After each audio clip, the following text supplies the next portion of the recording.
Okay.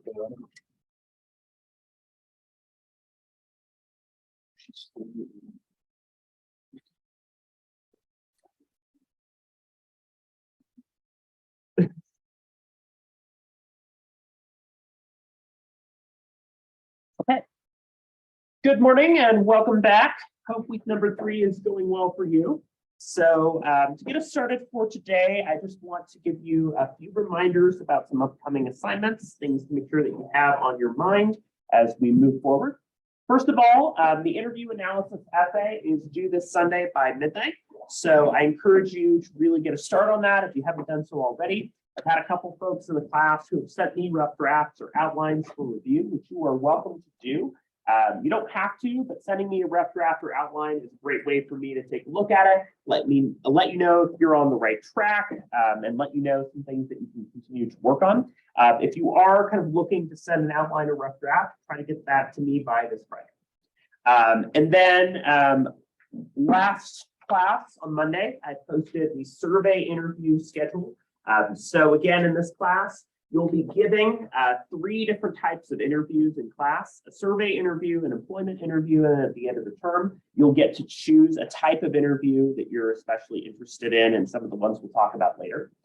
So the survey interview is the first one. That starts next week, and that'll end on May 1st. So I wanted to talk a little bit more about that so that you know what you need to do going in, and also give you some time to work in your partnerships in order to prepare for working on this assignment. So what I'd like you to do is to just take a few minutes on your own. First of all, what interview have you chosen, or what interviews are you deciding between for your interview analysis essay? Right. So this is important. I encourage you to take some time to plan in advance to figure out what you want to do for an interview. Again, this could be something such as a video interview. Perhaps there is an interview of a particular figure you're especially interested in. Things such as 60 Minutes, late night television, using like a YouTube series. Those are possible starting points. I had a question come up about the use of something like a podcast, and as long as the podcast is long enough and has good content without the need for verbal communication or the visual element, if you have enough to analyze without it, then that can work as a candidate too. And if you are not sure, you haven't put thought into which one you might want to interview, do for your interview analysis, I encourage you to take some time on your own to think about, maybe even do some searching about possible interviews you might be interested in. Once you've done that, think about what some of your key ideas from the course might be in analyzing this interview. So we've talked a lot about different elements of structuring, of sequencing interviews, the way that questions are developed, the way that we use opening and closing, the ways that we use probing, rapport, and so on. So what are some ideas from the course that you might integrate in order to analyze this interview and how this interview plays out?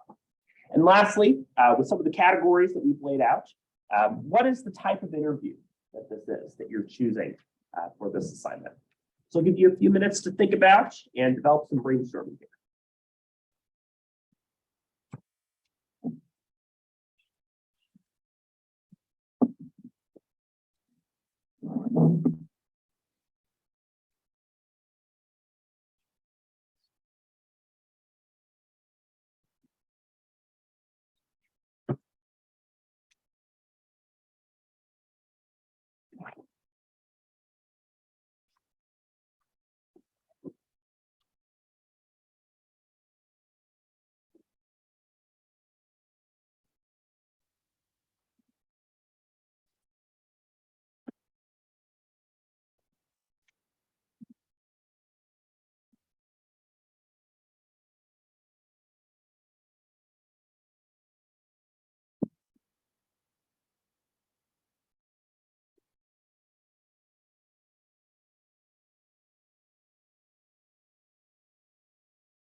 You about 2 more minutes.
Go ahead and finish your current thought or idea.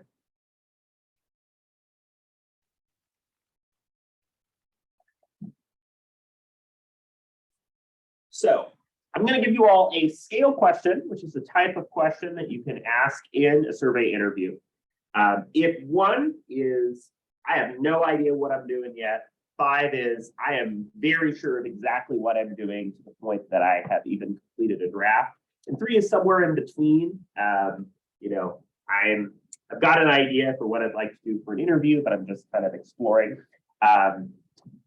Raise your fingers. Where are you for your interview analysis? Okay. Seeing a lot of 3s, 4s, couple 2s. That's okay, right? So I wanted to do this as a check-in for you, just so that you can take some time to think about and start to develop this, right? My advice, because I know procrastination can be a monster. I experienced that as well, where I stayed up till 3 a.m., had a lot of energy drinks. I was wondering that my heart still works. But you know, my advice to you is you don't even have to start writing the essay yet. But take some time to watch or listen to the interview that you want to look at, right? Let it simmer in your head for a couple days as we're talking about these things in class. And you'll notice that you'll naturally have ideas and things to talk about if it's kind of lingering in the background. So I encourage you to just take some time to do that. I'm not going to collect this. This is for your own brainstorming and preparation. So I encourage you to hang on to your notes, what you put together here, because that'll help you as you're thinking about and working on this assignment. Again, this is not a super long, intensive research project. This is instead an opportunity to share some of the things that you've learned so far about doing interviews and breaking down things that you're noticing from those interviews in class. Just as a reminder of the prompt, right? You're being asked to examine a video interview, although you can choose a podcast if there is good content to draw from. So for example, healthcare professional, professor for events oriented. Again, examples available on the internet in more pop culture sense are ones you can do too. One way to easily go about this is there somebody you're really particularly excited about, right? So you want to maybe talk to a celebrity or figure that perhaps you expressed interest in your group activity earlier in class, and look at how they respond to questions. How do they do an interview, right?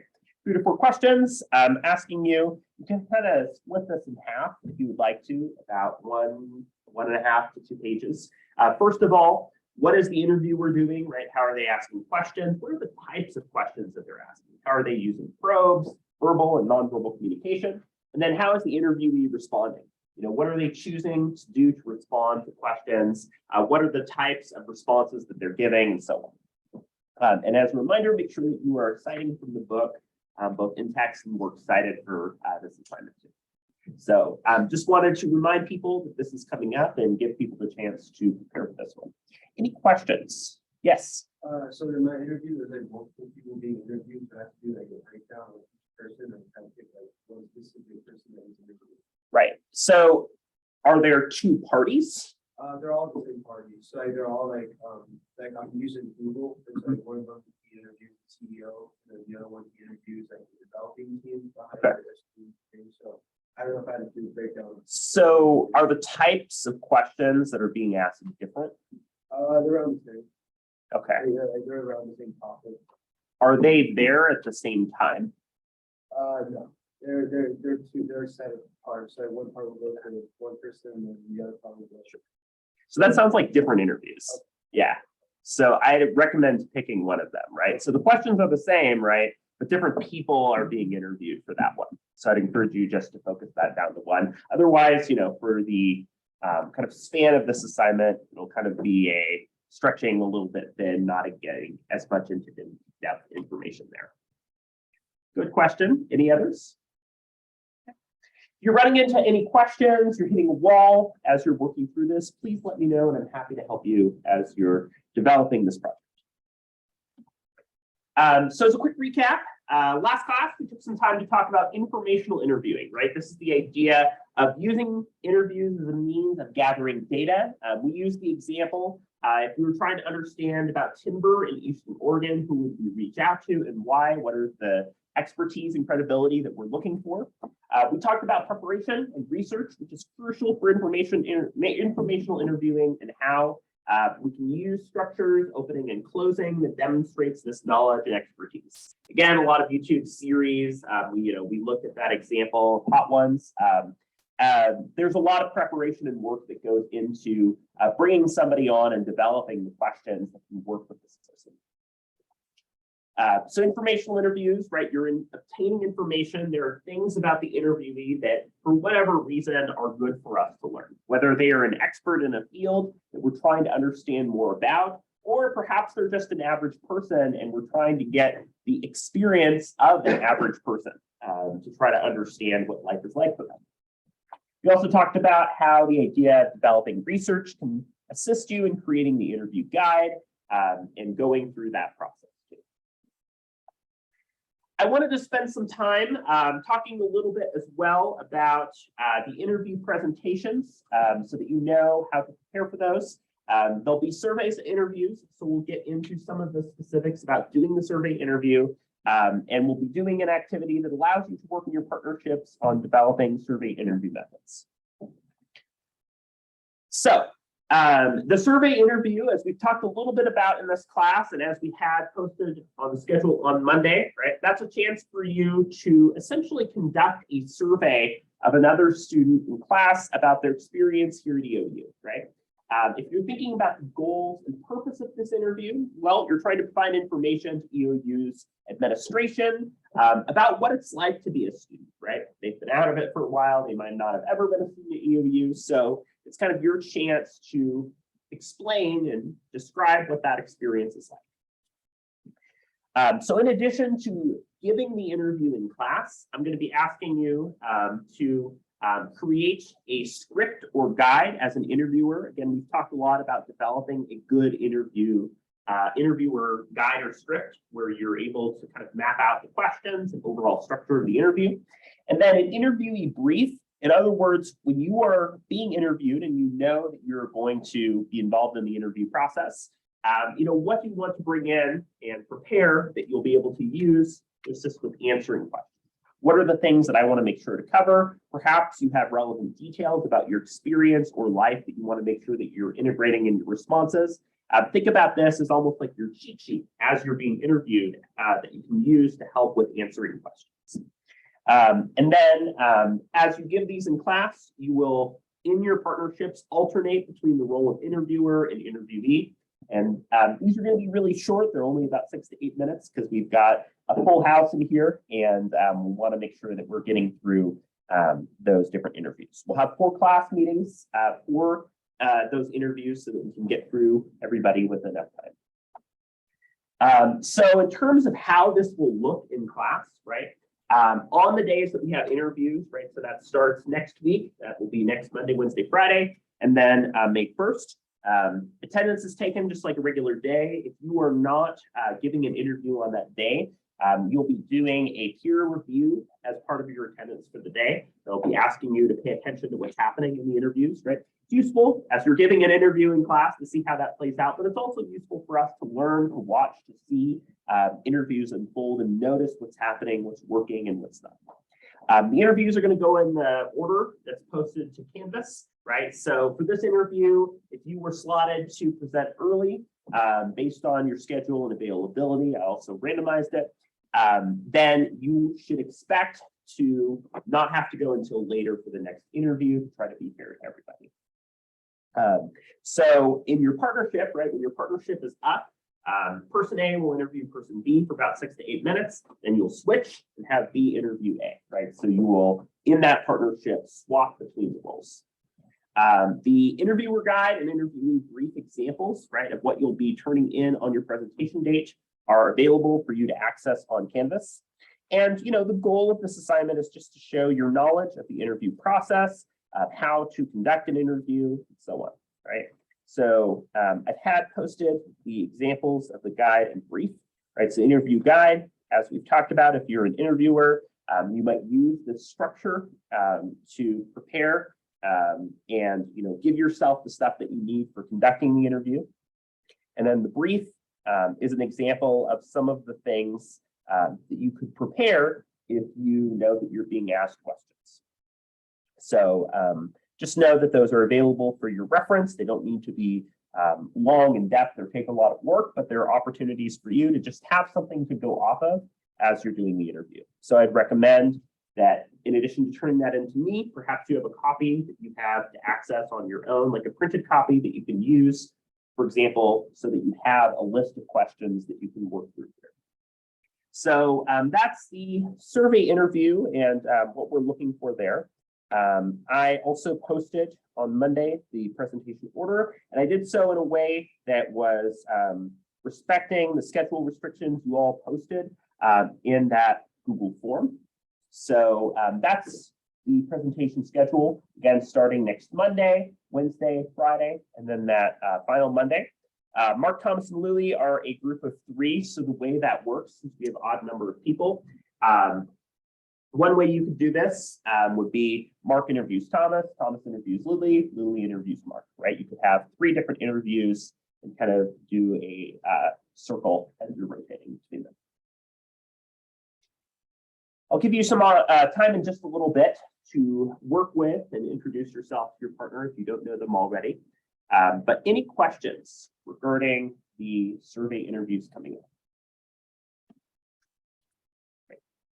Compared to the analysis, since I know that they might line up at a similar time for you, right? This is not about doing an extensive amount of work outside of class.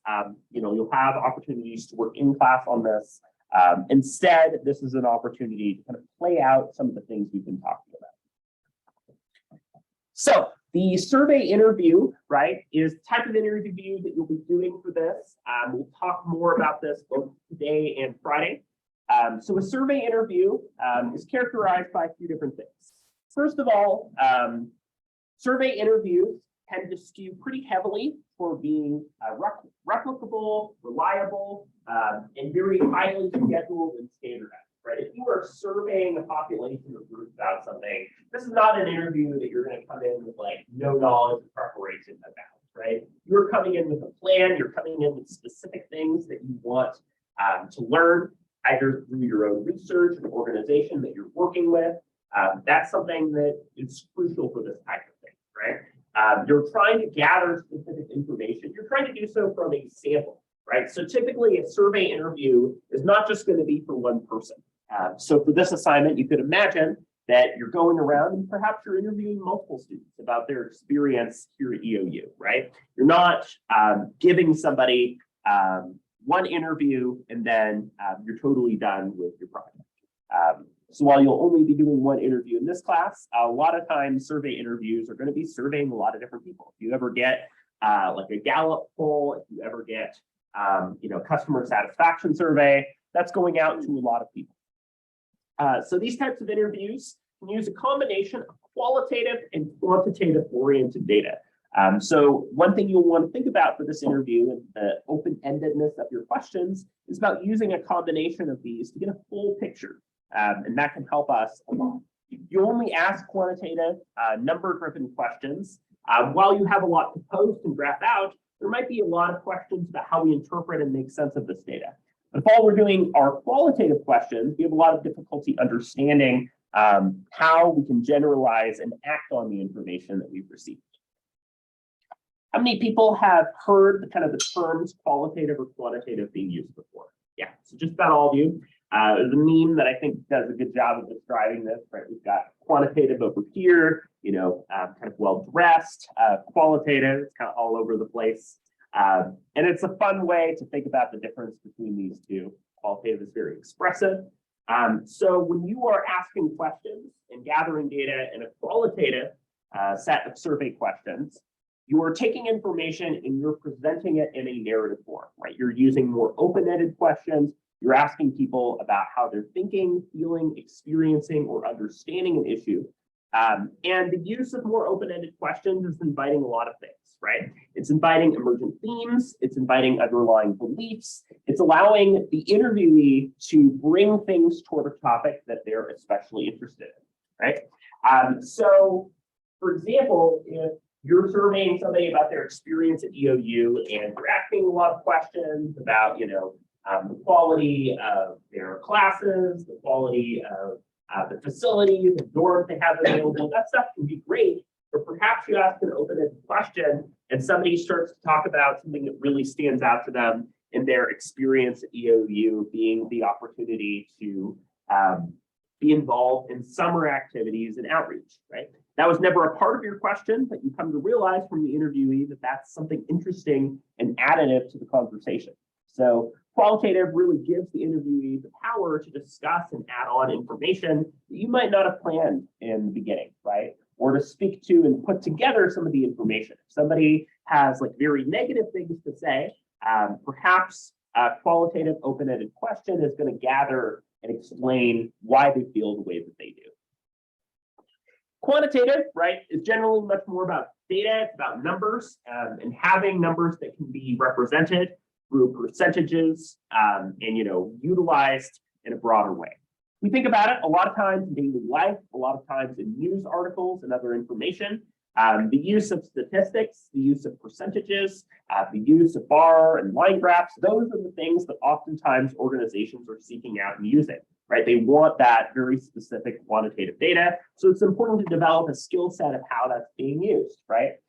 We might remember the classic Mark Twain quote about lies, damn lies, and statistics, right? A lot of people are skeptical of statistics and quantitative data, and that comes from the issue that not always is that data representing the sample or population properly, right? You could say, wow, 98% of respondents said they had a great time at EOU, but all of the people that you interviewed were people who came from a specific background or demographic that was trying to respond more positively. So one of the challenges of quantitative data is understanding how the sample, the population being represented, and the quality of questions are being used in a way that helps us to gather good information, right? There's statistics and then there's bad statistics. A good example of this is if we look at polling, right? We look at presidential polling in 2016. A lot of the polls were very inaccurate and wrong. Why is that? Well, part of it was that there were people who declined to be interviewed and didn't want to participate or certain demographics weren't being represented that diverged pretty wildly from what polls were saying. So considering a variety of these types of questions in your survey interviews is a good idea. Perhaps using things like the hourglass, the diamonds, the funnel, some of those formats that we've talked about can be a good way that you can vary your question types and structure. So preparing for survey interviews, again, these are highly scheduled. When you're collecting quantitative data or information, it's important to make sure that your answers can be tabulated, recorded, analyzed really clearly. So there's an example given in the book, right, about do you pray while you're smoking, right? And people say no, they're not going to do that. And then they like rephrase it and say, while you're smoking, or like if you're smoking, do you pray, right? So people say yes, because they're interpreting the question differently, right? You're not taking a puff while you're praying. You're instead a smoker who is choosing to pray, right? You identify being a smoker as like something that you're not doing in that moment, but something about you more generally. So the way that you phrase and organize questions is really important, like your use of clauses, commas, and so on. So the process of wordsmithing and really getting the question as clear as possible, that's one of the most crucial things to do in an interview. When you're collecting qualitative, right, it's a good idea to have possible probes or follow-ups that you can use here. Again, as we've talked about, not always are people going to be the most forthcoming about information in qualitative interviews. So using follow-ups, gathering more information is important here. And then the opening and closing are really important too, right? In particular, a lot of times people don't want to do surveys. They're frustrated, they think that they're annoying and a waste of time. And sometimes they don't think it's a real person, right? They think it's a scam who's going to try to get your credit card and social security information, or it might be a robocall. So it's really important early on in an interview to make sure that your purpose is clear, that they know why they're being interviewed, that they are talking to a real person, and that they feel that the use of this information is going to be valuable to them. So if you have ever completed like a choose your own adventure book, or you've like played a video game in which you have to kind of move across split paths and make decisions about kind of things that alter the story progression. You might be familiar with the ways in which kind of divergent paths can be used. And that's one of the strategies that we'll talk about here. So in survey interviews, there are a lot of different strategies that you can incorporate in order to fulfill the goal of gaining that accurate, insightful, and deep information, right? One of them is an example of a filter question. One way of utilizing a filter question is just to verify the knowledge and accuracy of the information that people are giving. Sometimes people are going to lie, or sometimes people are going to put up a front and suggest that they know more about a topic than they actually do. So asking a question and then asking a similar question later in the interview is a good way to verify that the person is telling the truth, right? Have you worked in this field before? Might be a question you ask in some type of interview where you're gathering survey information. Then you might ask a later question, what is it like to work in this field? That can be a good way of utilizing follow-up questions just to make sure that people are being honest and that you can replicate and trust those answers. Wanted to share a clip, right? So we've had like Coachella going down. Sounds like Frank Ocean's performance was a train wreck. But we think back a decade ago, so there was a kind of funny bit on Jimmy Kimmel where they had, might be familiar with this like street style of interview where people go around and like ask random people questions. And the fun is kind of seeing how people, like random people, will respond to things. So they kind of pulled a prank. And so they went to people who went to Coachella and they made up fake band and fake album names. And they were asking people there about these fake bands, fake albums, and what they thought of them, as an example of using filter questions to figure out if people were telling the truth. Just thought it was funny and a good example of this use of questioning style in interviews. One of my favorite bands this year is Dr. Shlomo and the GI Clinic. They're always amazing. Yeah, he's really good on the Flexic. Yeah, I'm really excited to see them live. I think that's going to be one of the bands that's going to be really great live. I like. Did Yeah. you see them when they played it well? No, I didn't. I'm so mad. I'm so mad. Have you heard of Shorty Jizzle and the Plumber Crowd? Yeah. What do you heard about them and how raw they are? Yeah, they're really unique for sure. They feel a little bit like a combination between like Bob Dylan and like a polka band. Yeah. Are you guys as excited as I am about the obesity epidemic? I just like their whole style, like their whole genre is great. They're kind of like very like innovative and they're new. There's some smaller bands that are playing, Two Door Cinema Club. Yeah, I'm looking forward to They're that. good. Yeah. Yeah. Do you like their album DJ Cornmeal? Yeah, actually, I had a radio show on a community radio station up in Canada, and I used to listen to them all the time. Oh wow. So, Okay, great. yeah.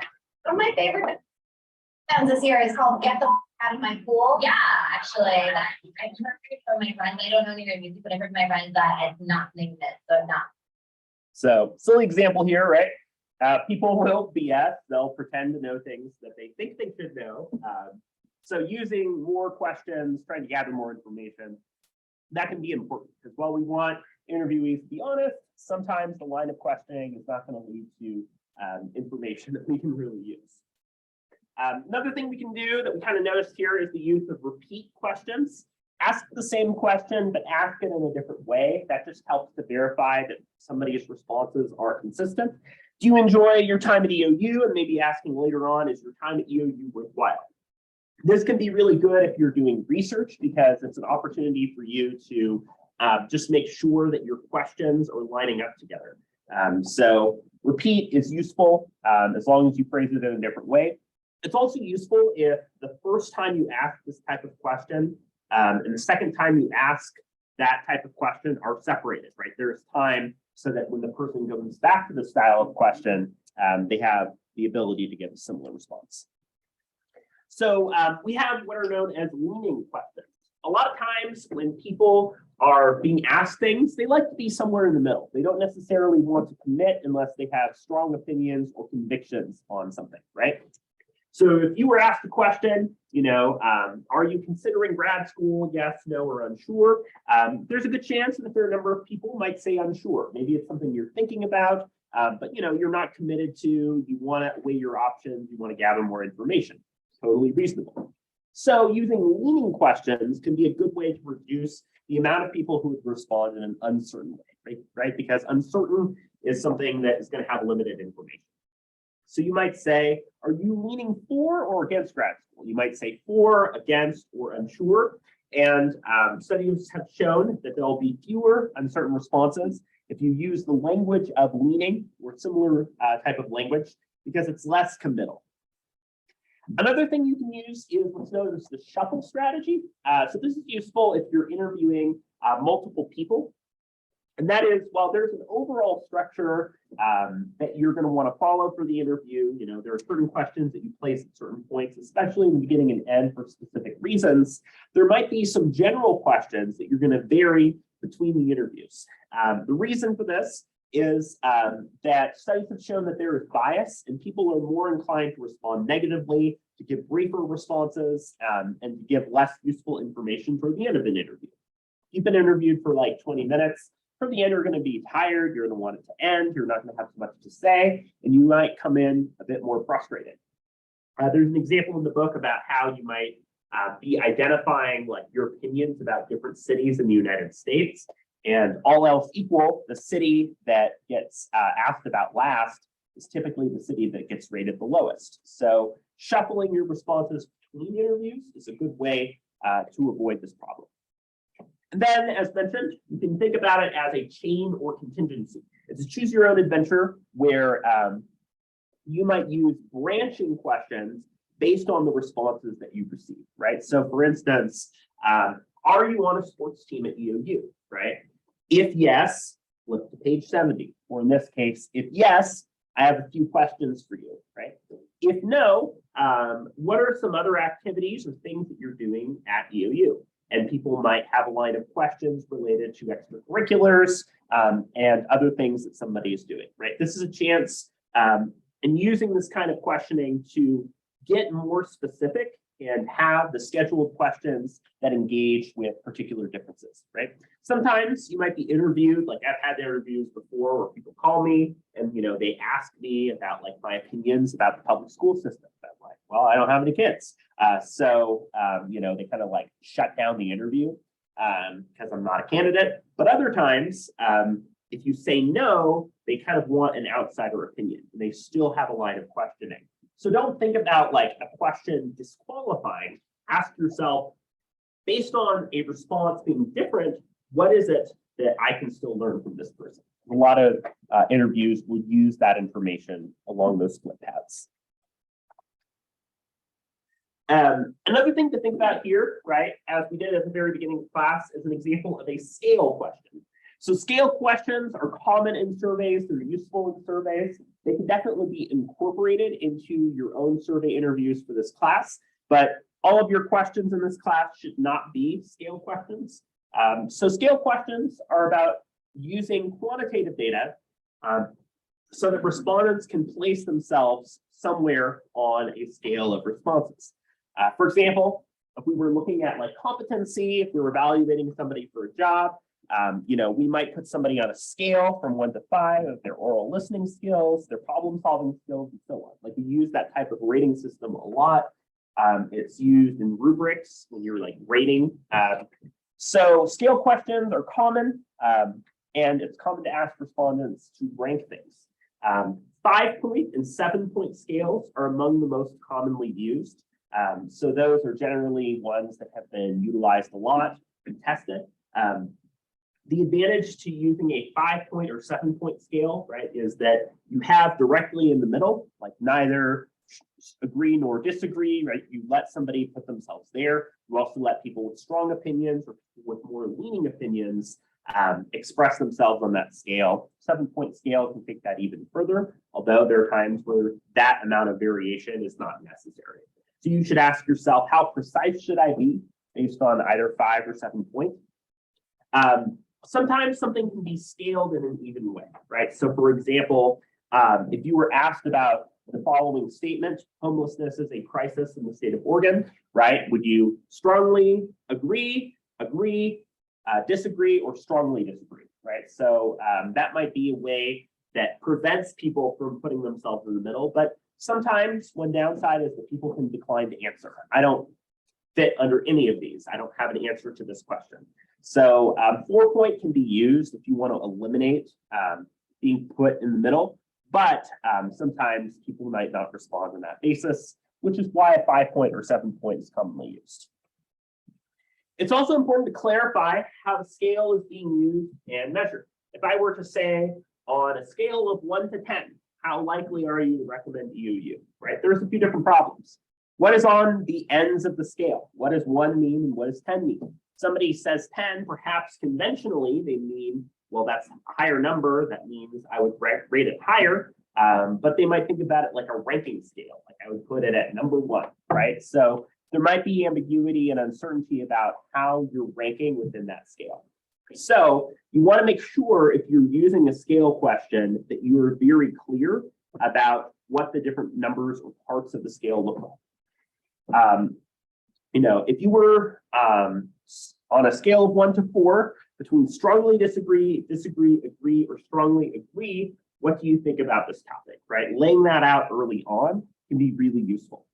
One strategy that's common here in this type of scale question is that you use the exact same scale for the next question or for a later question, right? Don't change it up, right? You have a scale of 1 to 5, and then like the next question, it's a totally different scale of 1 to 7.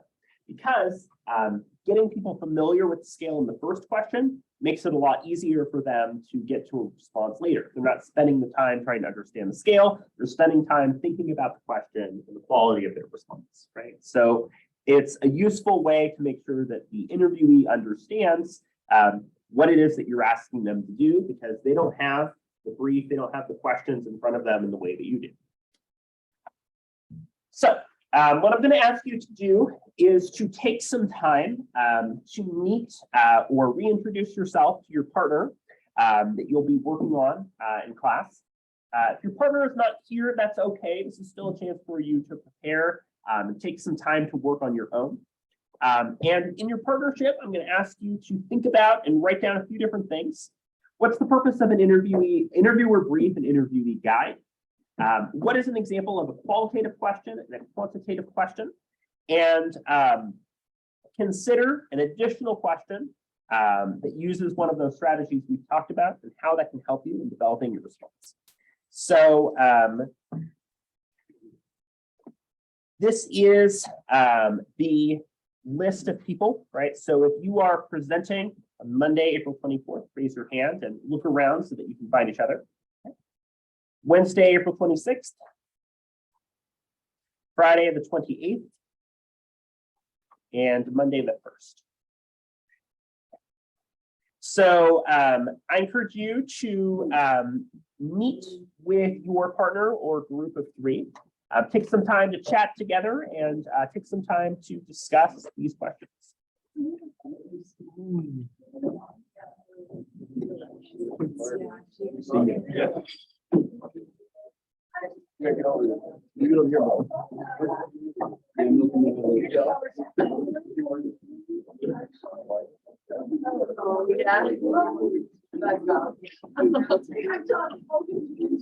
Yeah. All right, Bob, you want to type for me? I can type.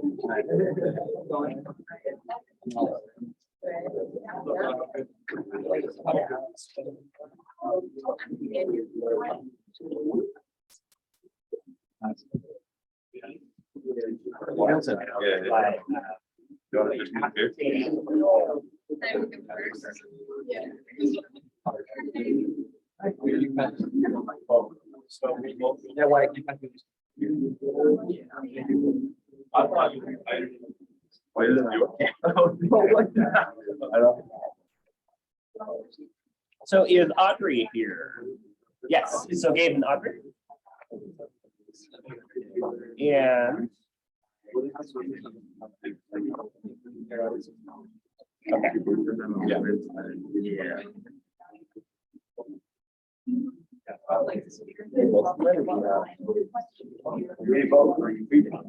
We both are here to separate. so you can work on this together if you like. For the interview presentation, we will be putting it separate. Both for these questions, we can work together. Yep. Okay.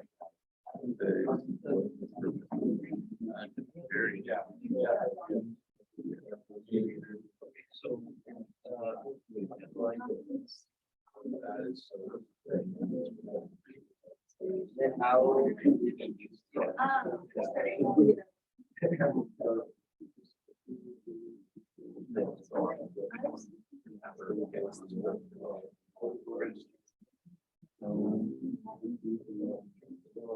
I can just question that are relative to.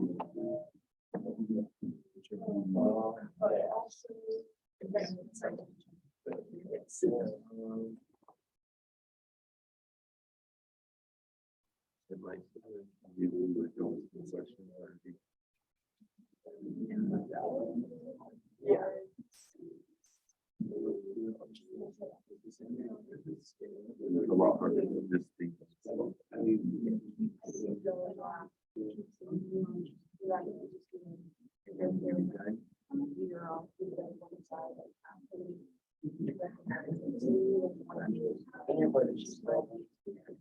And then.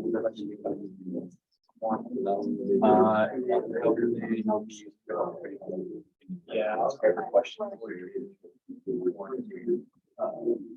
How can they be used to help you?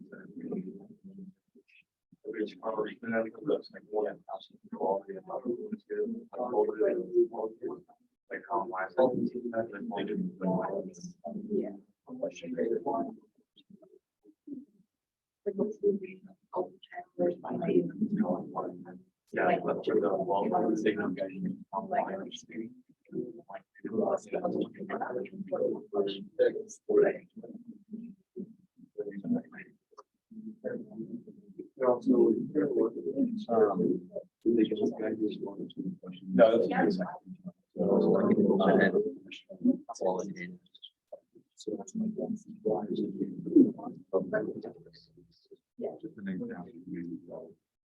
I can ask about you. What are your thoughts? Yeah.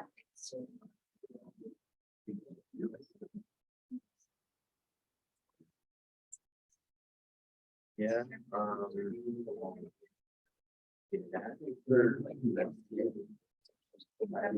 Percentage. Yes.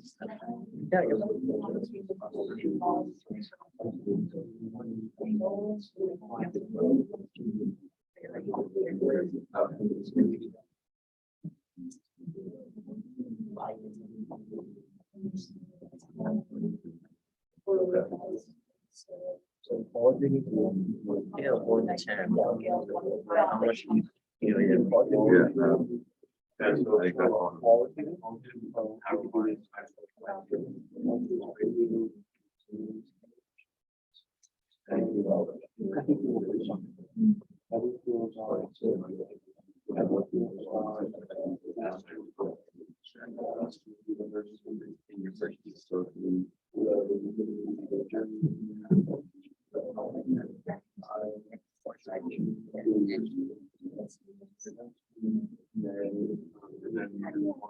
think that's Your groups take about 3 more minutes.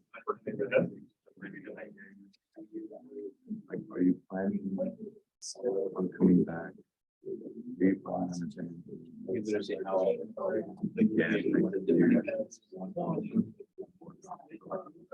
How long? I get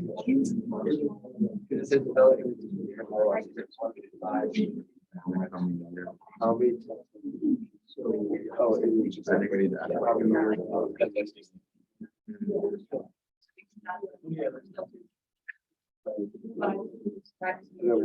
Yeah.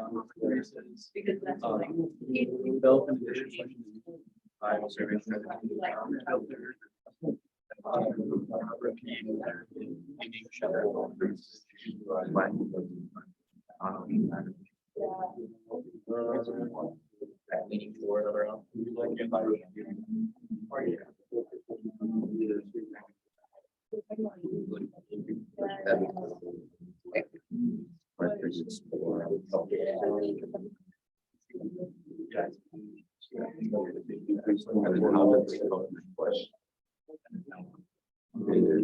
It gives us a chance to what they're going to do.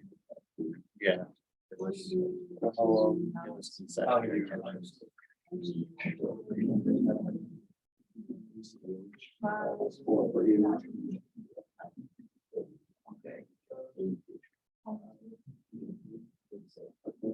Take another minute here to finish up.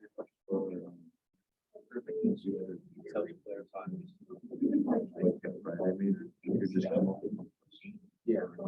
Question.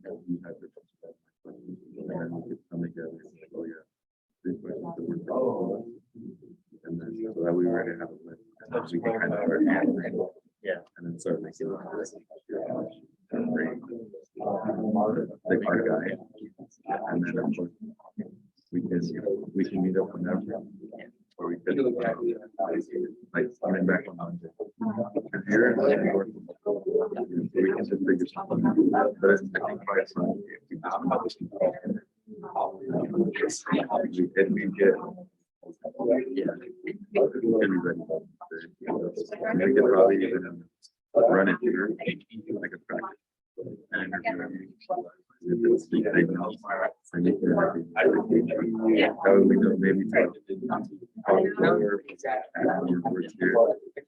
So go ahead and finish what you're currently working on.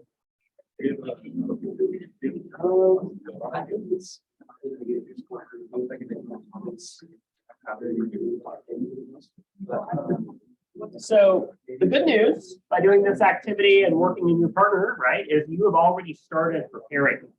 So these kinds of questions that you're working on are great examples you might incorporate into doing the surveys this next week and following week. So you've already got a start on your interview presentations. We'll do some additional class time on Friday to help you further prepare, think about and work with your partnership or group of 3 on this assignment.